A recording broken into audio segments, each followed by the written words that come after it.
Somebody had approached Heather and just kind of brought this up, that there were some farmers in Quebec growing milkweed, and what do you think about that? And she mentioned it to me, and I said, yeah, you've lost it, there's no question. But I know we try so many different things here that it didn't really surprise me that we'd be looking at something like that. And then I did a little more investigating into it, and I started seeing that, well, this crop looks pretty promising.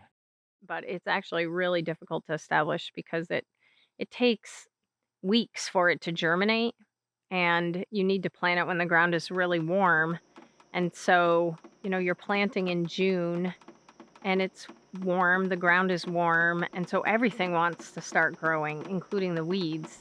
And so the milkweed is just trying to compete for its life against ragweed and buttonweed and everything else that's growing and growing very vigorously, where milkweed is just kind of poking along. So it's actually very difficult to establish, and I don't think people would realize that. They wouldn't realize that's one of the biggest barriers to growing milkweed, is getting a good stand.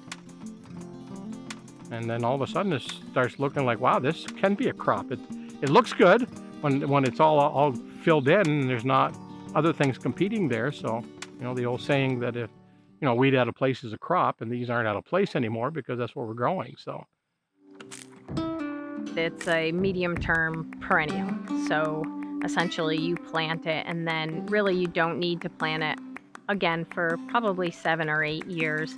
And so you're not having to worry about going out and tilling the soil every year to get it prepared to plant a crop. And tilling the soil, leads to soil degradation, greenhouse gas emissions, and can reduce the overall quality of the soil. And our goal here is to build the quality of the soil, and I think milkweed can help us do that.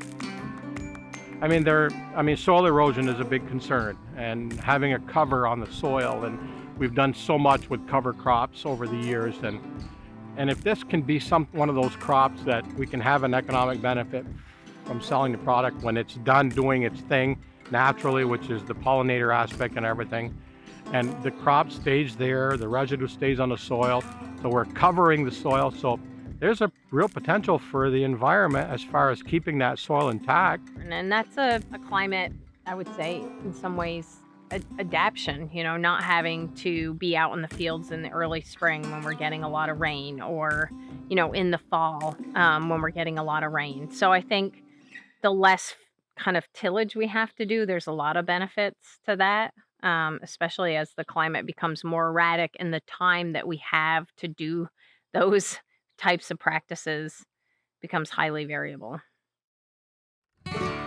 I've been here close to 40 years, and I think I've seen more monarchs this year than I've seen in the last 25 years. So I'm gonna attribute that to the planting of the milkweed. One thing we can't forget, though, is that it sounds really good that this is probably the best thing for farmers to do. But when you've got animals to feed, there's 60 acres of crop that I took out of production, and I'm waiting 3 years to get any kind of return on that. It takes 3 years for that plant to mature where we have harvestable product. And so, there's a big process there, learning or understanding, where this is, even though it sounds really good up front and it does a lot of benefits, that if the farmer can't survive in business, then it's for naught. I think the other component is that we're just really early on. I wish we were further ahead. We have been at it a little while, and there's just been so many bumps, and I think we're all really hopeful that everything's going to be okay, but with something so new, there's a risk that it's just not going to make it.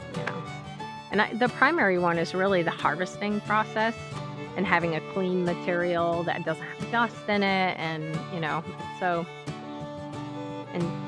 we have the people that manufacture saying, well, you farmers need to get it cleaner, and the farmer saying, we're not going to go out and hand pick this stuff, So